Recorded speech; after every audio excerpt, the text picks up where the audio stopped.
sobre las 70 semanas. Se conocen así, como las 70 semanas. Recordemos que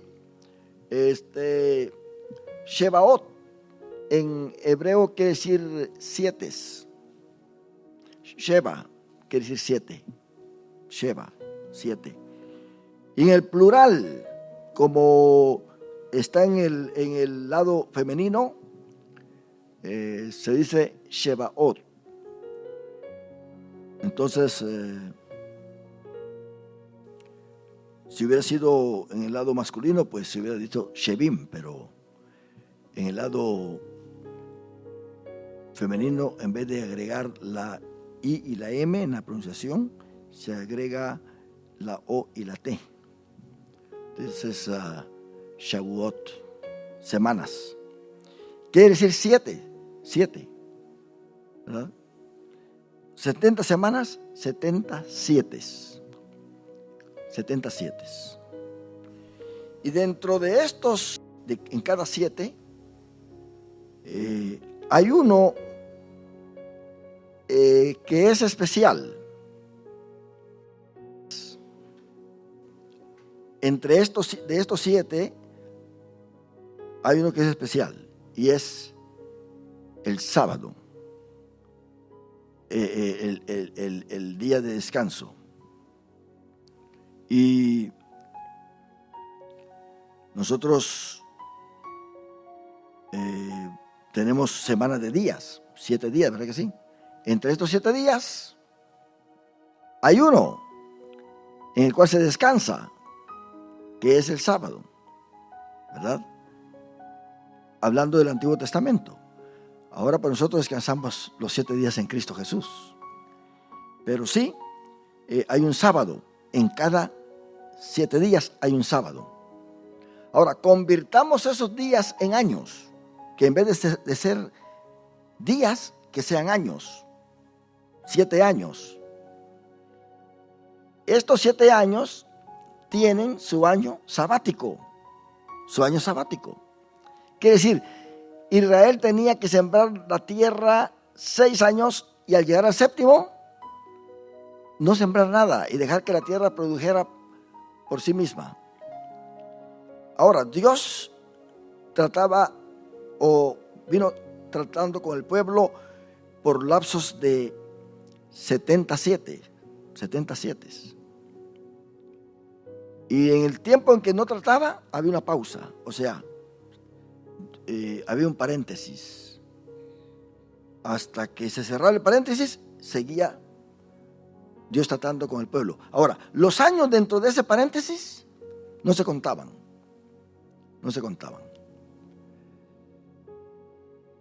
Por ejemplo, desde Abraham hasta el Sinaí, son 490 años que Dios trata con Israel, pero hay 430 años que no trata. Algunos incluyen los 430 años y otros pues los agregan a los años de Abraham, Isaac y Jacob. Es un estudio muy especial. Pero desde el Sinaí hasta la terminación del templo de Salomón hay otros 77, o sea, 490 años. Desde la destrucción del templo de Salomón por Nabucodonosor hasta el regreso del cautiverio de Babilonia, hay otros 490 años, pero no se cuentan los 70 años. Porque si se agregan los 70 años, entonces hay más de 490 años. Pero no se cuentan esos 70 años. Hay un paréntesis ahí. Eso es como el periodo de la gracia, que cuando llega, y eso lo vamos a estar viendo, cuando llega en la semana, o sea, en el año 489, en la semana número 69, que muere el Mesías, se abre un paréntesis, y este paréntesis se llama el tiempo de gracia, el tiempo de la iglesia. Falta un año para que Dios trate con Israel, pero Dios no está tratando con Israel en todo este tiempo de gracia que nosotros tenemos, el evangelio de hoy. Se han cumplido solamente 69 semanas, 489. Ahora, nosotros vemos, 483. Cuando Cristo arrebate su iglesia, empezarán a correr los otros 7 años para que se cumplan los 490. Son los años de la tribulación. Entonces, hasta el regreso del cautiverio de los judíos son otros 490. Del templo de Salomón a la destrucción hasta cuando ellos regresan, 490 años. Ahora, esa es la tercera vez, la tercera fase. Hay otra fase que viene y es la que está pendiente de estos 7 años. Es la que vamos a estudiar ahora. Quiere decir que hay 4 periodos de 490 años. Y ya han pasado, pero de estos en totalidad faltan solamente 7 años para que se cumpla el cuarto periodo de 490 años. Se va a cumplir hasta cuando la iglesia sea arrebatada. Y esto es lo que vamos a estar estudiando, mis hermanos. Esto no es tan, se oye complicado, pero no es complicado.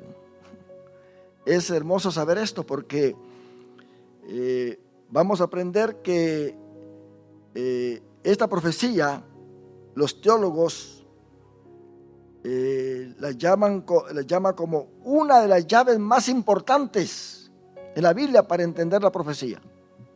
Si no estuvieran estas 70 semanas, la teología estuviera vaga. Es como tener todo el Nuevo Testamento y que no existiera Romanos. Si en el libro de la carta de los Romanos nosotros no conociéramos realmente el significado de lo que es la muerte de Cristo, el hombre espiritual, el hombre carnal, no supiéramos absolutamente nada de eso. Pero gracias a Dios por esa carta magna que Dios le dio al apóstol Pablo. Bueno, entonces vamos a Daniel capítulo 9 y ahí vamos a ver nosotros que Daniel oró. Ya hablamos sobre la oración de Daniel. Ya hablamos cómo es que Dios está oyendo a Daniel, confesando el pecado del pueblo, como también el pecado de él, porque él se incluye con el pueblo. Y él está orando desde el versículo 3 hasta el versículo 19. Está orando. Y él es interrumpido en su oración. Es interrumpido. No llegó a decir amén, sino que estaba en su plena oración, y si el ángel no hubiera aparecido, él hubiera seguido orando. Esta oración estuviera aquí escrita más larga todavía, pero dice el versículo 20 de Daniel, capítulo 9. Aún estaba hablando y orando. Mira lo que él estaba haciendo. Aún estaba hablando y orando y confesando mi pecado y el pecado de mi pueblo Israel, y derramaba mi ruego delante de Jehová mi Dios por el monte santo de mi Dios. Esa era en sí la fuerza que Daniel tenía para que Dios le dijera qué iba a pasar. ¿Qué iba a pasar con los cautivos? ¿Qué iba a pasar con el monte santo de Dios? Aún estaba hablando en oración. ¿Y quién se le apareció? Cuando el varón, ¿qué? Gabriel. Note bien que no le llama ángel. le llama varón por su fisonomía, por su apariencia. Gabriel fue el ángel que se le apareció a María. Y también fue el ángel que se le apareció a Zacarías. Daniel es el ángel del mensaje.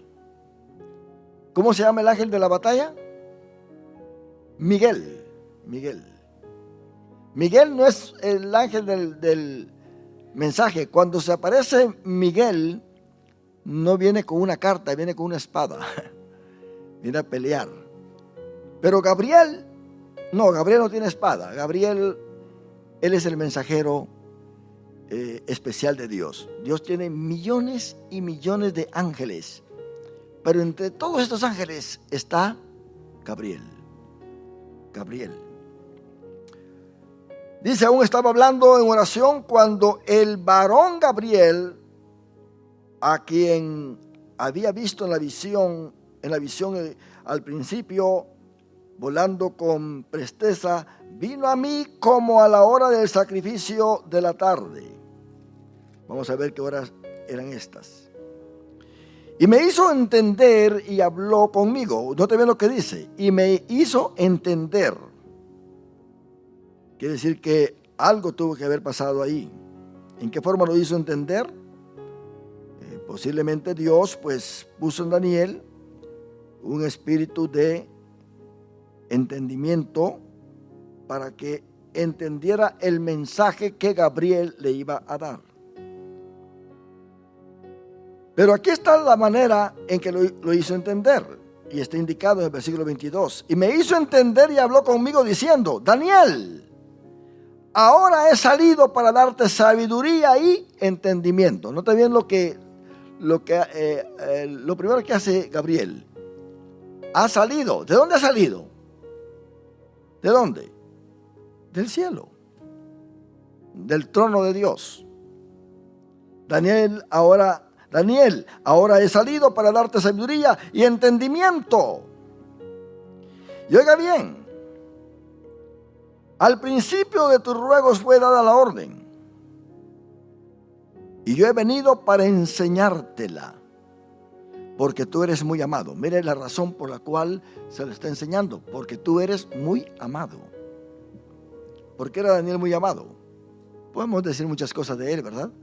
Era un hombre de oración, le sirvió a Dios desde su juventud, se supo guardar en santidad delante de Dios en un país extraño, donde no había nada de sacerdocio, donde estaba fuera de su tierra, sin celebrar lo que celebraban allá religiosamente.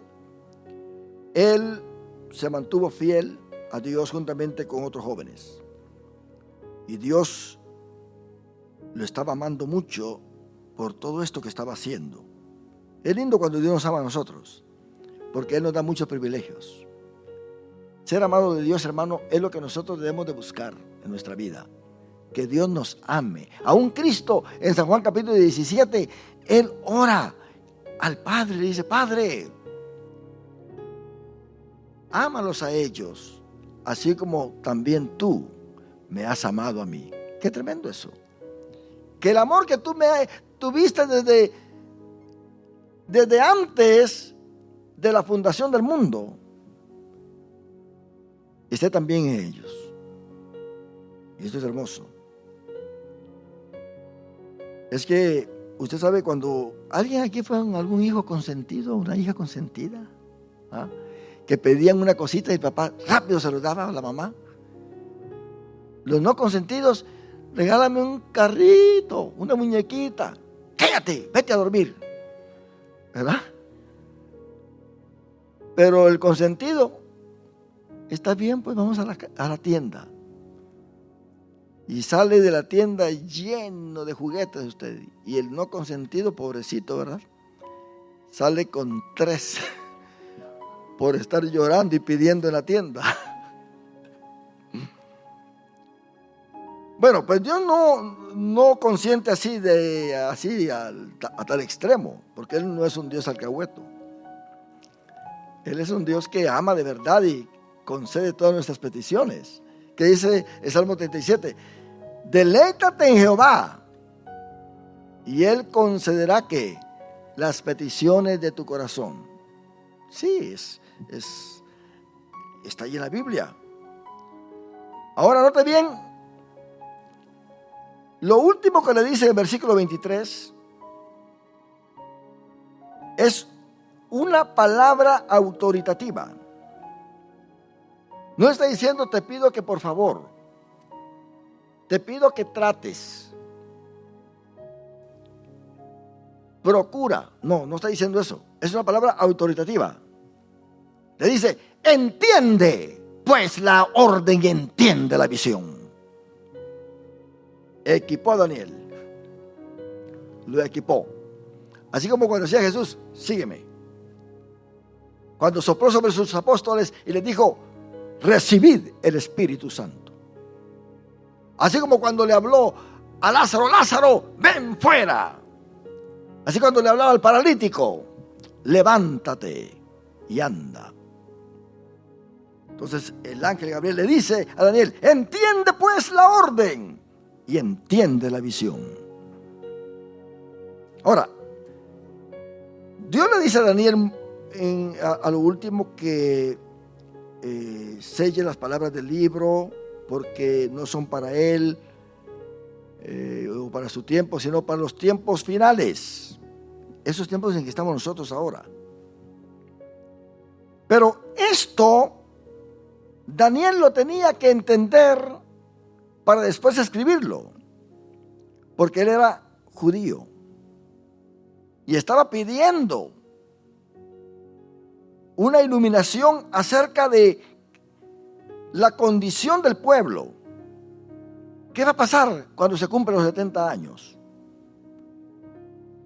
Le está pidiendo a Dios que lo haga entender, quiere recibir un mensaje. Por eso Dios mandó a Gabriel, el ángel del mensajero. Y lo que le dice el ángel Gabriel a Daniel es algo con lo cual Daniel estaba familiarizándose, porque él iba a escribir algo que iba a suceder con el rey de Persia y su pueblo. Dice el versículo 24, esto hay que ponerle mucha atención, 70 semanas, ¿se dan cuenta? 70 semanas, quiere decir 70 7. Si usted multiplica 70 por 7, ¿cuánto es? 490. Si fueran días, las semanas, como nosotros contamos, serían 490 días. Pero como son semanas de años, entonces son 490, ¿qué? Años. 70 semanas están determinadas. Oye bien cómo le dice, sobre tu pueblo y sobre tu santa ciudad. ¿Para quién? Para el pueblo de Daniel y para la ciudad de Jerusalén. ¿Qué para los gentiles? No hay nada para los gentiles. Nada. El gentil no está dentro de este programa.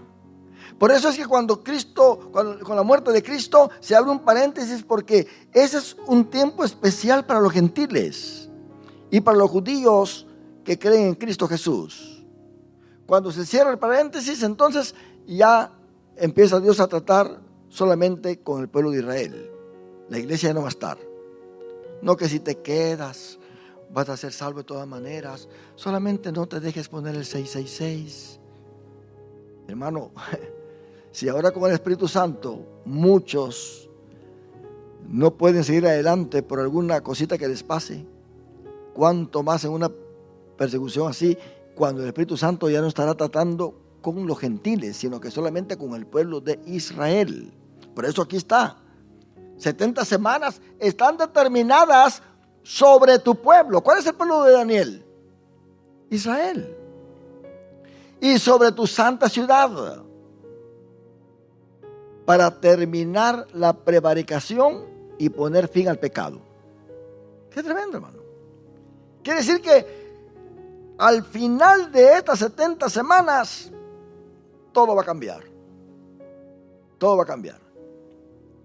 Porque ¿qué es lo que viene al final de estas 70 semanas? 1000 años más, que es el milenio, el tiempo en que Cristo va a reinar aquí en la tierra. 1000 años. Y los judíos están esperando este milenio. Están esperando el Mesías. Ahora dice, para terminar la prevaricación y poner fin al pecado y expiar la iniquidad, para traer la justicia perdurable. ¿Se da cuenta? Cristo reinando. Y sellar la visión y la profecía y ungir al Santo de los Santos, Cristo Jesús, el Mesías. Después de los 490 años se va a ungir al Santo de los Santos, a Cristo, y va a empezar el milenio. Hermano, todo esto que está atrás, lo que vamos a leer acá, ya se ha cumplido. Y si todo eso ya se ha cumplido, se tiene que cumplir lo último también. Se va a tener que cumplir. Aunque el hombre no lo entienda, aunque el hombre no lo acepte, aunque piensa que es una locura, se va a tener que cumplir. Porque es una cadena de profecía que está aquí, que es una en sí, pero con diferentes eslabones. Ahora, él explica, sabe pues y entiende que desde la salida de la orden para restaurar y edificar a Jerusalén, esa es la orden de Artajerjes, que se lo dio a Nehemías. Cuando Artajerjes le dio esa orden a Nehemías para reconstruir los muros de Jerusalén, a partir de ese momento empiezan a contarse las 70 semanas. Dice, estamos en versículo 25. ¿Sabe pues si entiende que desde la salida de la orden para restaurar y edificar a Jerusalén hasta el Mesías príncipe, desde esa orden hasta Cristo Jesús, habrán 7 semanas? ¿Cuánto es 7 por 7? 49. Y luego dice, y 62 semanas. ¿Cuánto es 62 semanas más 7? 62 más 7 son 62 más 7 son 69 semanas. Entonces dice, pero mire cómo lo divide él. Dice, desde la salida de la orden para restaurar y edificar a Jerusalén hasta el Mesías príncipe habrá 7 semanas y 62 semanas. Se volverá a edificar la plaza y el muro en tiempos angustiosos. En otra palabra, hermano, si usted ve ahí en Nehemías y en Esdras, ellos tuvieron muchos problemas para reedificar el templo y reedificar los muros. Había mucha lucha. Es más, detuvieron la construcción del templo por 20 años. Los samaritanos le mandaron una carta a Artajerjes y le dijeron, este es un pueblo desleal, un pueblo malo, un pueblo que ha matado, un pueblo aquí, un pueblo allá. Y se detuvo la construcción del templo. Y ahí Dios levanta a Ageo, levanta a los profetas menores que son del post-exilio, diciéndole al pueblo de que no se preocupen tanto por sus casas, que las casas de ellos están muy bonitas y el templo está abandonado. Entonces empezaron y continuaron con la edificación del templo. Y se terminó. Ese es el templo al cual llegó Jesús, que fue hermoseado por Herodes. Y lo hermoseó tanto que los apóstoles mismos le estaban diciendo, mira qué piedras, qué hermosura de este templo. Y Jesús les dijo, no quedará piedra sobre piedra que no sea derribada. Ahora dice acá, Y después, o sea, note bien, si usted quiere una fecha, fue en el año 444 que Artajerjes dio la orden. En el 444 antes de Cristo. Y después de las 62 semanas, note bien, se quitará la vida al Mesías. En esas 62 semanas, pero las 62 aumentándole las 7 ya son 69. Son 483 años cumplidos. Después de las 62 semanas se le quitará la vida al Mesías. Ahora dígame usted, ¿pasó esto sí o no? Ya es historia. Ya es historia.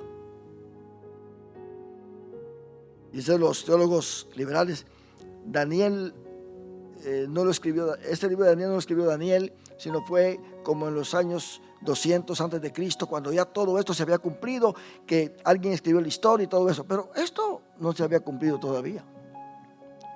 O sea, en el mismo libro de Daniel hay profecías que derriban los ataques de los teólogos liberales en contra de este libro. Y después de las 62 semanas se quitará la vida al Mesías, mas no por sí. Y el pueblo de un príncipe que ha de venir destruirá la ciudad y el santuario. Algo que sucedió en el año 70. Vino Tito y destruyó el templo. Y mató pues miles de judíos. Destruyó los muros. Y solamente ahí está lo que quedó, lo que hoy se conoce como el muro de las lamentaciones. Los que hemos ido a Israel hemos estado ahí. Yo vi algunas hermanitas que todavía estaban agarrando así los papelitos, ponían sus oraciones y los metían ahí dentro de las piedras, así en medio. Y nosotros tuvimos el privilegio de estar de este lado del muro y del otro lado también. Que para este entonces que fuimos, fue la primera vez que abrieron allí y pasamos abajo. Están las puertas antiguas y paredes antiguas y lugares donde Herodes, el rey Herodes pasaba, y nos explicaron todo eso allí. Pero afuera del muro, usted ve a los judíos que están orando, ¿verdad? De esa forma, meciéndose. Ellos están leyendo el Torá. Pero ese muro era un muro que servía de apoyo, de soporte al muro del templo. Y los romanos destruyeron el templo y ese muro, esa sección fue la que quedó.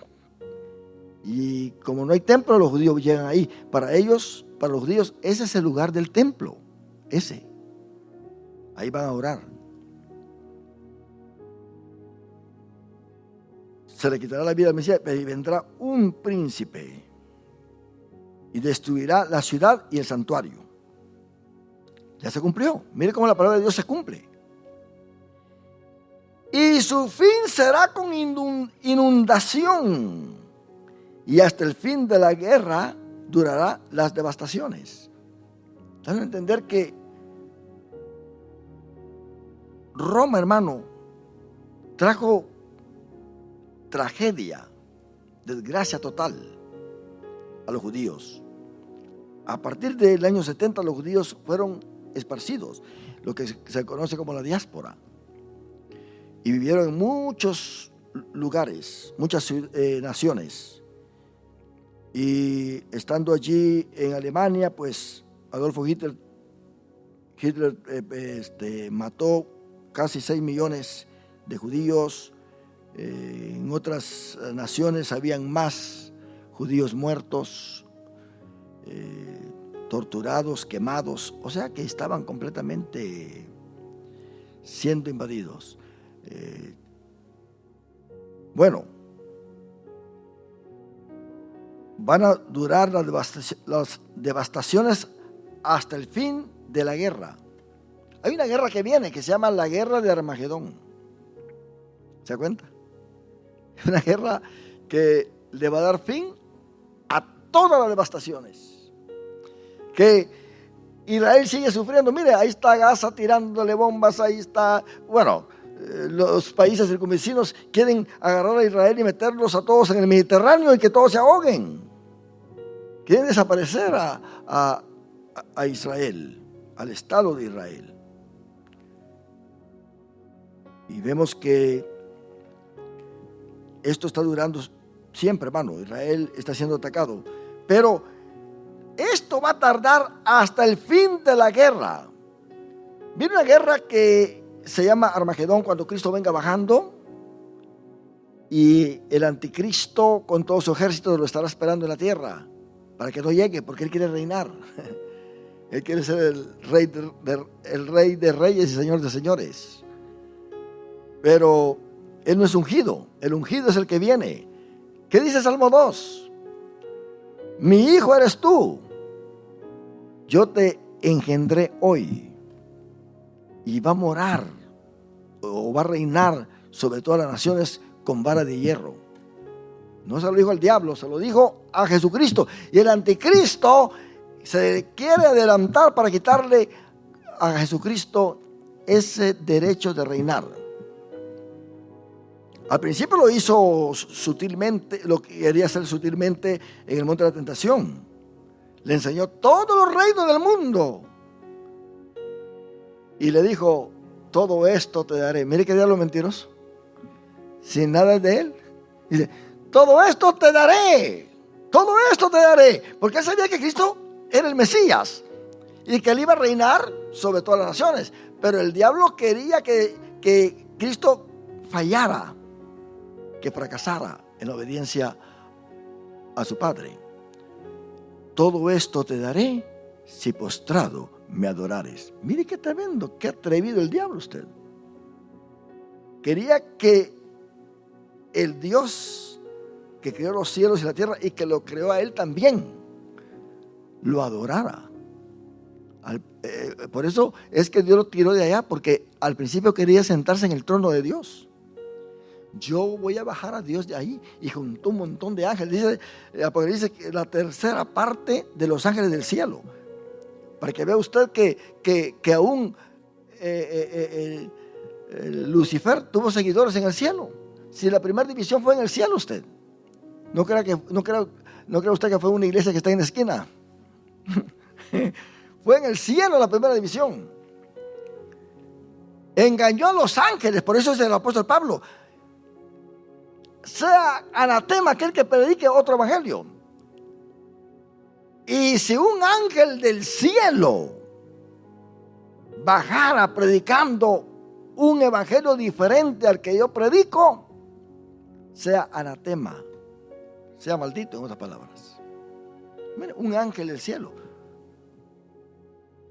Así que hubo una guerra ya. Pero cuando venga Cristo, mi hermano, agarrará a la bestia y al falso profeta y los tirará vivos al lago de fuego. No al infierno, al lago de fuego. Ahí lo va a tirar. Y atará a Satanás por 1000 años.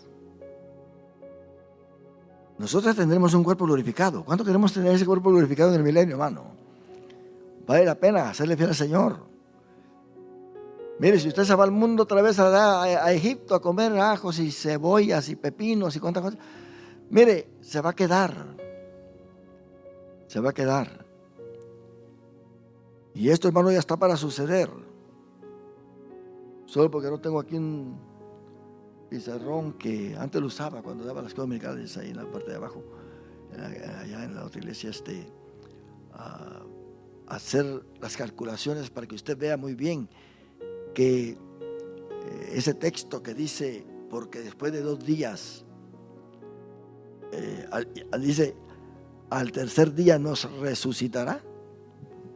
Está hablando, hermano, el tercer día es el milenio. Pero luego dice que estarán ahí 2 días muertos, pero el tercer día lo resucitará. ¿Cuáles son los 2 días? Son 2000 años. Recordemos que un día es para el Señor como 1000 años, y 1000 años como un día.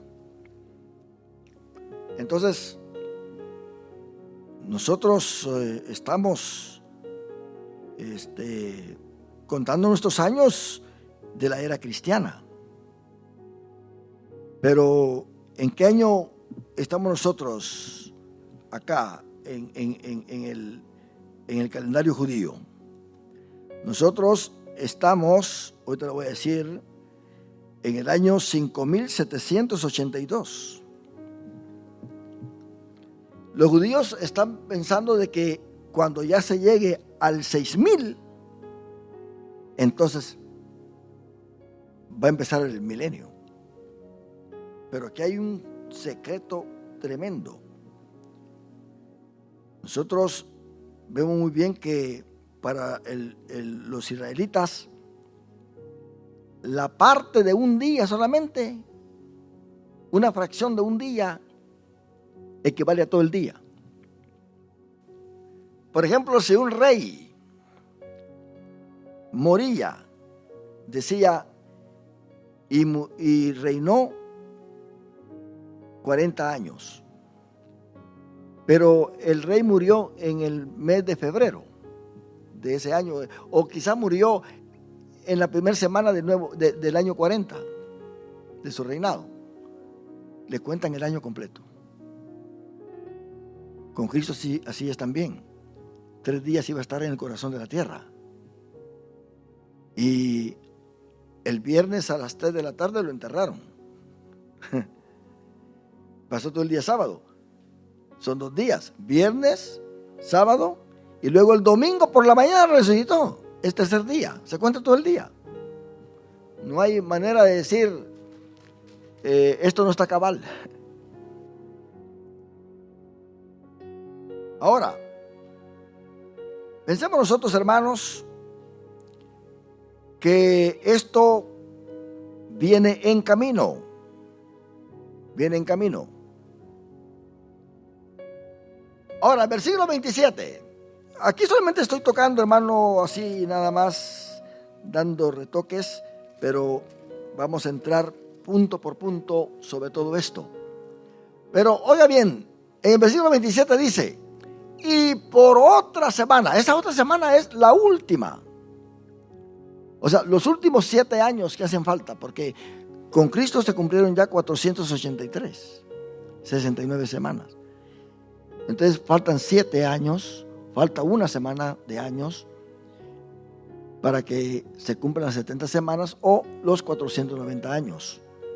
Y por otra semana confirmará el pacto con muchos. A la mitad de la semana, mire qué tremendo esto, a la mitad de la semana hará cesar el sacrificio y la ofrenda. Después con la muchedumbre, eso sigue el próximo versículo, pero pensemos en el 27a. ¿De quién se está hablando en el versículo 26? Se está hablando del Mesías, pero también se está hablando de un príncipe que ha de venir. Este príncipe es el que va a destruir el templo. Se estaba hablando de Tito y se cumplió, pero hemos venido estudiando lo que se llama profecías de doble referencia. Pensemos en Antíoco Epífanes. Antíoco Epífanes hizo lo que el anticristo, lo que dice acá, va a hacer durante la tribulación, durante la última semana. A la mitad de la semana va a hacer eso. ¿Qué hizo Antíoco Epífanes? Metió al dios Zeus en el templo, sacrificó una cerda y con su sangre hizo un caldo también y regó todo en el templo y hubo una abominación terrible. Eso se le llama abominación desoladora. Abominación desoladora. Entonces, este príncipe que es Tito, ahora la profecía salta al anticristo, porque él va a hacer lo mismo durante los 7 años. Y por otra semana confirmará el pacto con muchos. ¿Qué va a hacer el anticristo? No te veas, está hablando de ese espíritu babilónico, ese espíritu maligno que está siempre contra el pueblo de Israel. Quiere decir que cuando la iglesia sea arrebatada, y aunque Daniel aquí no conoce el arrebatamiento de la iglesia, esto se le reveló al apóstol Pablo. Por eso Pablo dice: he aquí os digo un misterio. Nadie lo sabía. Entonces vemos acá que el anticristo va a firmar un pacto con el pueblo de Israel. Un pacto de 7 años. De 7 años.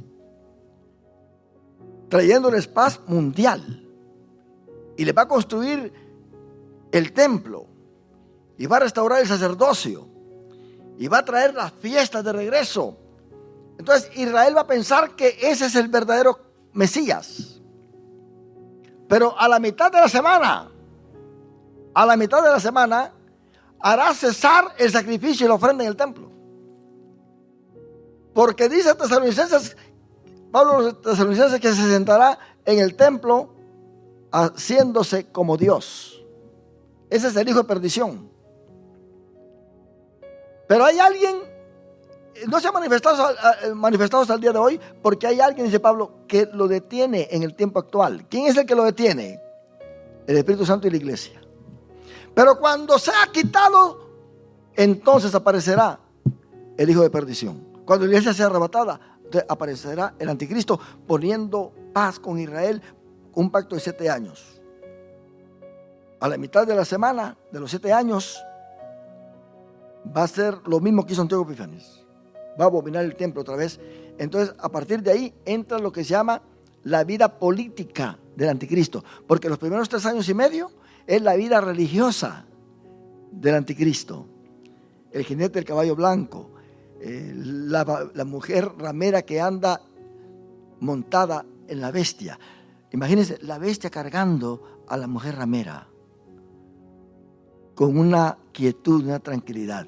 Pero a la mitad de la semana devora a la mujer ramera, quiere decir la religión, todo lo que es religión ya no existe. Y empieza entonces la vida política, él siendo el rey del universo en los siguientes 3 años y medio. Y va a empezar a perseguir a todos los judíos y a los israelitas, a matar a cualquiera de ellos que no se deje sellar. No, los gentiles no van a tener ese problema. Mire, el anticristo va a pasar al lado de un mexicano, ni caso le va a hacer a usted. Va a pasar al lado de un guatemalteco, de un salvadoreño, de un peruano, de un venezolano. Ni caso le van a hacer. Porque no es judío. Él anda persiguiendo judíos. Ahí está Apocalipsis capítulo 12. La mujer vestida de sol. ¿Quién es la mujer? Es Israel. Está para dar a luz. ¿Qué va a dar a luz? El remanente fiel. El remanente que no se va a dejar sellar. Las 10 tribus perdidas. Ahí le dijo Dios a Ezequiel: ¿vivirán estos huesos? ¿Vivirán estos huesos secos? ¿Y qué dice Ezequiel? Yo no sé, tú lo sabes, Señor. Pero dice que empezó a correr un viento y esos huesos empezaron a llenarse de tendones, de nervios, de músculos y todo. Y cada pieza a juntarse, andaba buscando su otra pieza por allá porque estaban regados. Y se formó el esqueleto y empezó todo a formarse. Y cuando de repente dice Ezequiel que vio un ejército de pie, un gran ejército. Son las 10 tribus perdidas. Más adelante lo explica ahí Ezequiel, donde dice que las 10 tribus, esos huesos secos, son las 10 tribus que hasta el día de hoy no se sabe dónde están. No se sabe en absoluto dónde están. Pero van a aparecer en Apocalipsis, de tal manera que 12,000 personas de cada tribu van a ser sellados. O sea, estas personas van a ser selladas. 12,000 de cada tribu. ¿Por qué de cada tribu? Porque ya aparecieron. La mujer que estaba embarazada dio a luz. Y ahora pues ya son las 12 tribus que están ahí. Pero eso solamente para él, eso cuenta solamente para Israel, porque está dentro de las 70 semanas que le dijo Dios a Daniel: para tu pueblo, no para nadie más. Y el pueblo de Daniel es Israel. Entonces, hará ese pacto. Y a eso se refiere el versículo 27. Y con esto usted tiene que tener mucho cuidado. Porque aún predicadores que usted lo ve, que dan unos mensajes muy bonitos, cuando vienen a estas partes de profecía, dicen unas cosas bárbaras. ¿Sabe por qué? Porque son preteristas. Hay un montón de maestros y predicadores preteristas. Usted sabe lo que es el pretérito, ¿verdad? Un verbo en tiempo pretérito. ¿A qué se refiere? Al pasado. Pretérito es algo de pasado. Entonces, son preteristas. Todo esto pasó. Es más, alguien me dijo a mí cuando escuchó uno de los mensajes de estos en Facebook. Esta persona era de allá de Ecuador. Me dice: todo esto que tú estás hablando de Daniel y de Apocalipsis ya pasó. Ya nada de eso. Dice, la Biblia ya se cumplió toda, me dijo. ¿Qué estás hablando de Apocalipsis? ¿Se atreven a decir eso? Entonces, ¿dónde está la tierra nueva? ¿Dónde está el Mesías? ¿Dónde está el arrebatamiento de la iglesia? ¿Se da cuenta cómo esta gente ignora las Sagradas Escrituras? Usted tiene que tener mucho cuidado cuando usted vaya y compre un libro sobre esto, o cuando usted escucha a alguien, porque cuando ya le dice que hasta allí llegó y que ya se cumplió y que ya nada más se tiene que cumplir, usted salga corriendo de ahí. ¿Por qué? Porque eso no es la verdadera interpretación. Vamos a irnos poco a poco para que usted pueda ver qué es lo que la Biblia dice de todo esto. Aquí estamos ahorita volando así, viendo el panorama. Y por otra semana confirmará el pacto con muchos, y a la mitad de la semana hará cesar el sacrificio y la ofrenda. Después, con la muchedumbre de las abominaciones, vendrá el desolador, va a desolar hasta que venga la consumación. ¿Cuál es la consumación? Hasta que venga Cristo Jesús. Y lo que está determinado se derrame sobre el desolador. ¿Qué es lo que está determinado? El lago de fuego, la destrucción completa. ¿Quién lo va a destruir a él? Cristo. Él es el juez, es el rey de reyes y el señor de señores. Este es el capítulo 9 sobre las 70 semanas. Vamos a continuar el próximo viernes y vamos a irnos pasaje por pasaje, enlazando un pasaje con el otro, para que la misma Biblia sea la que nos interprete todo lo que aquí hemos leído y lo que hemos resaltado en esta noche. Pero aquí estamos nosotros también, hermano. No nos vemos aquí, porque Daniel no ve el rapto de la iglesia, no lo ve.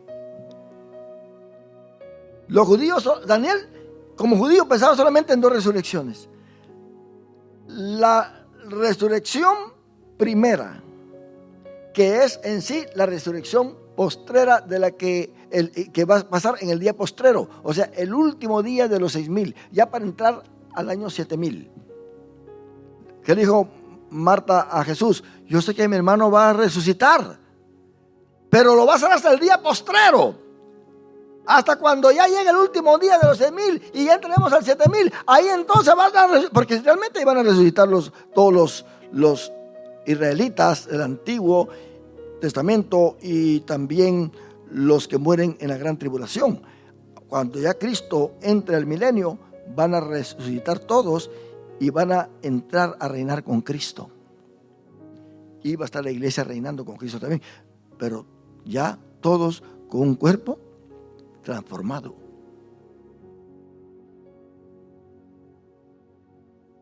Ahora, entonces, ellos pensaban que había la primera resurrección, y luego está la segunda resurrección, y es la resurrección de todos los pecadores. Esa resurrección está en Apocalipsis, que va a ser después del milenio. Todos los pecadores. Aunque habían unos judíos que pensaban que los pecadores nunca iban a resucitar. se iban a caer en el Hades. Habían diferentes, así como hay ahora, hay ortodoxos, sí, usted va a encontrar 4 hasta 10 grupos de judíos ahí que cada quien tiene diferente forma de creer y adorar. Así que ellos pensaban en 2. La primera, todos los judíos, para entrar, los israelitas para entrar al milenio. La segunda, después del milenio, todos. Pero lo que ellos no sabían era de otra resurrección. La resurrección que va a pasar cuando Cristo venga a arrebatar su iglesia. Que no va a ser ni de judíos o israelitas solamente, ni de pecadores, sino que va a ser de aquellos que han muerto en Cristo Jesús. Cuando suene la final trompeta y venga el arrebatamiento, habrá entonces la resurrección de la iglesia. Y los que estamos vivos seremos transformados, dice el apóstol Pablo. Y no precederemos a ellos, sino que ellos irán primero y nosotros vamos a ir después. Pero a recibir a Cristo. Eso no lo tenía en mente ninguno de ellos. Ni Pedro, ni Juan, ni ninguno de los apóstoles tenía eso en mente. Lo llegaron a saber hasta que Pablo recibió esa revelación y se las comunicó a ellos. Entonces se les abrió la mente. Qué tremendo es esto. Entonces, hermano, hubieron cosas que el Evangelio vino a revelar. Y esta es la que nosotros creemos. Que nosotros no esperamos ni la primera ni la segunda. Esperamos la resurrección de la iglesia, de los muertos en Cristo Jesús. Que se compone esta iglesia de judíos y gentiles. Así que si nosotros morimos hoy en Cristo Jesús, no vamos a estar enterrados mucho tiempo, hermano. Ahí. Es posible que en unos cuantos añitos más nos volvamos a levantar. Mire qué tremendo usted. Pero el pecador no. Si muere hoy y todavía tarda Cristo para venir unos cuantos años, va a pasar los 7 años enterrado y va a pasar los 1000 años del reinado de Jesús enterrado. Y al final de los 1000 años va a resucitar. O sea, va a estar en el infierno, vaya su alma, pero cuando resucite es para ser trasladado, no al cielo, al lago de fuego. O sea, del infierno, que está ahí en espíritu, es resucitado y sale ya con un cuerpo. El cuerpo mismo que tenía antes, no es un cuerpo glorificado. Y con ese cuerpo va a ser echado al lago de fuego. Es un fuego que también va a quemar el cuerpo, el alma y el espíritu. Muchos dicen, el espíritu se va directamente a Dios. No. Cuando resucita el hombre, resucita en todo su ser. Espíritu, alma y cuerpo. Por eso dice el apóstol Pablo, y santifique Dios todo vuestro ser, espíritu, alma y cuerpo, y que sean guardados, irreprensibles, para la venida de nuestro Señor Jesucristo. El ser humano se compone de 3 tripartitos: espíritu, alma y cuerpo. No que el espíritu se va para allá. Si un borracho se muere en este momento, el espíritu de él se va para Dios, porque dice Eclesiastés, y el espíritu vuelve a Dios que lo dio. ¿Dónde dice que vuelve a Dios? Está en una forma condicional imperativa. Dice, y el espíritu vuelva a Dios que lo dio. Es un derecho del hombre, de su espíritu, que vuelva a Dios. Y el espíritu vuelva a Dios que lo dio. No dice, y el espíritu vuelve a Dios. No dice vuelve a Dios, dice vuelva a Dios. No es una afirmación para cada uno que se muere. ¿Y saben lo que quiere decir eso? Que después de que la persona muere, ya Dios lo controla su espíritu y lo manda donde Él quiere. Ya no se manda uno mismo. Es Dios el que ahora lo controla a uno. Entonces, hermano, si un pecador hoy se muere, pobre de él, se va al infierno. Se va a estar quemando como el hombre rico. Pero si muere un cristiano, se va a la presencia de Cristo Jesús, para allá, al cielo. Vamos a estar estudiando estas 70 semanas, poco a poco, mis hermanos, para que vayamos entendiendo, porque esto nos conecta con otros pasajes de la Biblia. Algunos dicen, a mí no me gusta estudiar esto porque no, lo que sucede con esto es que cuando usted estudia esto, usted se conecta, forma una red bíblica para poder converger en este punto y en el cumplimiento de todo esto. No es solamente estudiar ese pasaje así, sino irnos a otros pasajes bíblicos y conectarnos y conocer la Biblia de esta manera en su totalidad. Por eso estos estudios son buenos. ¿Cuántos decimos un aleluya, mis hermanos? Póngase de pie, damos gracias al Señor.